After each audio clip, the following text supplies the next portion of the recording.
morning everyone. How are you all? Fine? Okay. Previous class से हम लोग start किए हैं बिजनेस एनवायरनमेंट, जिसका मीनिंग हम लोग कवर कर चुके हैं. आज के लेक्चर में हम लोग कंटिन्यू करेंगे importance of business environment, so that business environment और अच्छे से आपको क्लियर हो जाएगा. So let's start. Our first point is identifying opportunities. Business environment को ग्रोथ के लिए अपॉर्चुनिटीज को एक्सेप्ट करना होता है, और अपॉर्चुनिटी कहाँ से मिलता है? बिजनेस एनवायरनमेंट से मिलता है. ओके, सो एक एग्जाम्पल से समझते हैं कि कैसे अपॉर्चुनिटीज मिलता है. जियो मार्केट में आने से पहले जब इंटरनेट हम लोग यूज़ करते थे, बहुत लिमिटेड होता था, और एक बहुत कम पर्सन के पास ये इंटरनेट यूज़ करने का अपॉर्चुनिटी रहता था. वो बहुत कम पर्सन इंटरनेट यूज़ कर पाते थे. ओके, तो ये जो अपॉर्चुनिटी को एक्सेप्ट किया जियो, एंड ये अपॉर्चुनिटी को एक्सेप्ट करने के बाद रिजल्ट क्या हुआ? जियो मार्केट में आया, और जिसको आजकल हर कोई यूज़ करता है. जियो के बदौलत अनलिमिटेड आपका इंटरनेट भी मिलता है, एंड हाई स्पीड इंटरनेट भी मिलता है. तो ये जो अपॉर्चुनिटी था मार्केट में, एनवायरनमेंट में जो अपॉर्चुनिटी था, उसको एक्सेप्ट किया जियो, एंड इसके बाद रिजल्ट क्या है आप लोग को बहुत अच्छे से पता है. तो ऐसे क्या होता है? बिजनेस एनवायरनमेंट अपॉर्चुनिटीज प्रोवाइड करता है एक ऑर्गेनाइजेशन को, सो दैट एक ऑर्गेनाइजेशन अपॉर्चुनिटी को एक्सेप्ट करता है एंड अपना मार्केट ग्रोथ कराता है. ओके, नेक्स्ट होता है बेनिफिटिंग फ्रॉम रैपिड चेंजेस. हम लोग ये बोल सकते हैं no changes and no innovations. अगर मार्केट में ट्रेंड कोई चेंज ही ना हो, तो मार्केट में इनोवेशंस भी नहीं होंगे. अगर वही वही सेम प्रोडक्ट को लेके हम लोग खुश रहें, कोई ट्रेंड चेंज ना हो, हम लोग का टेस्ट और डिमांड चेंज ना हो, तो फिर मार्केट में इनोवेशंस होते ही नहीं, होंगे ही नहीं. तो क्योंकि हमको पता है बिजनेस एनवायरनमेंट जो होता है एवर चेंजिंग होता है, ट्रेंड भी बदलते हैं, डिमांड पैटर्न भी चेंज होता है, तो इससे क्या होता है?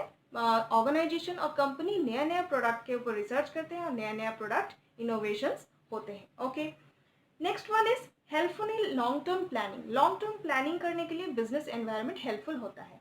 कोई भी ऑर्गेनाइजेशन को मार्केट में सस्टेन करने के लिए लॉन्ग टर्म प्लानिंग करने की ज़रूरत पड़ती है. उसको लॉन्ग टर्म के लिए सोचना पड़ता है कि उसको मार्केट में कैसे सस्टेन करना है.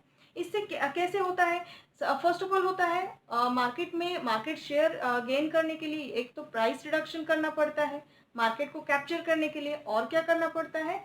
जो अनएक्सप्लोर मार्केट है, जो अनएक्सप्लोर सेगमेंट है, उसको टारगेट किया जाता है. तो कैसे होता है? आप ऐड में देखे होंगे, बहुत बार दिया जाता है कि कोई प्रोडक्ट का अचानक से प्राइस रिडक्शन हो गया, 10 रुपीज़ के जगह पे 7 रुपीज़ हो गया. तो ये क्या होता है? कस्टमर को अट्रैक्ट किया जाता है प्राइस रिडक्शन करके. नेक्स्ट क्या होता है? जो अनएक्सप्लोर्ड सेगमेंट होता है, उसको टारगेट किया जाता है. कैसे किया जाता है? सपोज चॉकलेट का मतलब, कैडबरी का मतलब पहले क्या था? चिल्ड्रन को टारगेट किया जाता था. बच्चा मतलब चॉकलेट खाएगा. आजकल का ट्रेंड क्या हो गया है? कैडबरी फोकस करता है किसके ऊपर? यंगस्टर्स के ऊपर. आजकल ऐड देखे होंगे आप. तो ये क्या हो गया? एक अनएक्सप्लोर जो सेगमेंट है, उसको टारगेट किया. पहले बच्चों के ऊपर था, अभी टारगेट शिफ्ट करके कहाँ पे आ गया? यंगस्टर्स के ऊपर आ गया. तो ये होता है कुछ आपका फ्यूचर प्लान, जो कि किसके बेसिस में होता है? बिजनेस एनवायरनमेंट के बेसिस में होता है. Next one is helpful in preparing strategy. So पहले समझ लेते हैं स्ट्रैटेजी क्या होता है. स्ट्रैटेजी का मतलब होता है a plan that you use to achieve something. अगर कोई चीज़ को अचीव करना होता है, अगर कोई गोल को अचीव करना होता है, तो उसके लिए जो प्लान बनता है उसको बोला जाता है स्ट्रैटेजी. तो मैं आपको पहले बता दूं, स्ट्रैटेजी जो होता है ये एक लॉन्ग टर्म प्लान होता है.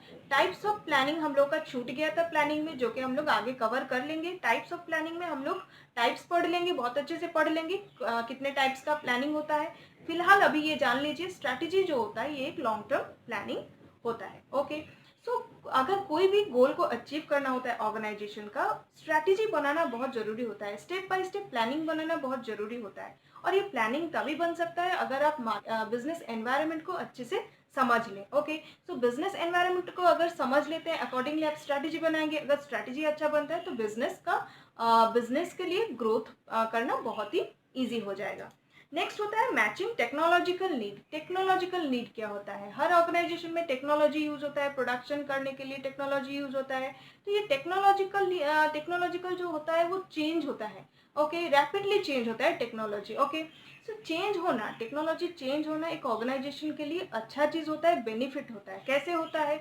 अगर कोई टेक्नोलॉजी चेंज हुआ, पहले वो काम मैनुअली होता था, वर्कर्स करते थे, अपने हाथ से करते थे, जो स्पीड होता था, टेक्नोलॉजी में वो स्पीड बढ़ जाता है. प्रोडक्शन इंक्रीज हो जाता है, और प्रोडक्शन इंक्रीज होने से क्या होता है, हमको सस्ता पड़ता है, जो वर्क होता है वो काम करने में सस्ता होता है। तो ये बेनिफिट मिलता है किसको, ऑर्गेनाइजेशन को। टेक्नोलॉजी जितना चेंज होता है उतना बेनिफिट मिलता है ऑर्गेनाइजेशन को। नेक्स्ट क्या होता है, improve market share. Market share कैसे इम्प्रूव हो सकता है, चाहे आप कुछ भी कर ले, लेकिन आपको कस्टमर को खुश करके रखना पड़ता है, कस्टमर को सेटिस्फाई करना पड़ता है। कैसे कर सकते हैं, एक ऑर्गेनाइजेशन को क्वालिटेटिव प्रोडक्ट देना पड़ता है, लेकिन साथ में रिजनेबल प्राइस में, हाई प्राइस नहीं, रिजनेबल प्राइस में देना पड़ता है। एंड ऐसे प्रोडक्ट प्रोवाइड करेंगे जो कि एनवायरमेंटल फ्रेंडली हो, जो कि एनवायरमेंट को हार्म ना पहुंचाता हो। ये अगर प्रोडक्ट, ये अगर आप एक ऑर्गेनाइजेशन ये सारा चीज़ को मैनेज कर सकता है, सो दैट उसको मार्केट में ग्रोथ करने से कोई नहीं रोक सकता। ओके, मार्केट ग्रोथ के लिए कस्टमर को समझना पड़ेगा, उसका नीड एंड उसका डिमांड को समझना पड़ेगा, एंड उसको अच्छे से सेटिस्फाई करना पड़ेगा। ओके, सो ये कैसे हो सकता है, ये हो सकता है with the help of business environment. जितना आप एनवायरनमेंट को समझेंगे उतना अच्छे से आप कस्टमर को डील कर सकते हैं।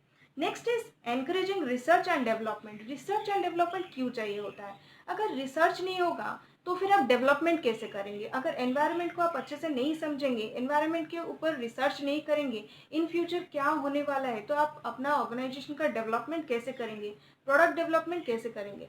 डेवलपमेंट के लिए आपको स्टडी करना पड़ेगा, आपको रिसर्च करना पड़ेगा, सो दैट आप समझ पाएंगे कि फ्यूचर में एनवायरनमेंट कैसे चेंज होगा। फ्यूचर अनसर्टन है, सबको पता है, फ्यूचर में क्या होने वाला है हमको नहीं पता है, लेकिन थोड़ा बहुत पास्ट एक्सपीरियंस और अपना पर्सनल जजमेंट के साथ हम लोग ये एक प्लान बना सकते हैं कि फ्यूचर में कैसे हम खुद को और अपना प्रोडक्ट को कैसे डेवलपमेंट कर सकते हैं, चेंजेस कर सकते हैं। ओके, सो दैट मार्केट को टैकल कर सकते हैं एंड बिजनेस का ग्रोथ हो सकता है। तो ये था कुछ इंपॉर्टेंस बिजनेस एनवायरनमेंट का। आई होप कि आपको थोड़ा बहुत क्लियर हो चुका है बिजनेस एनवायरनमेंट। नेक्स्ट क्लास हम लोग आएंगे डायमेंशंस ऑफ बिजनेस एनवायरनमेंट, जिसको एलिमेंट्स ऑफ बिजनेस एनवायरनमेंट भी बोला जाता है। So till then, thank you so much, have a nice day.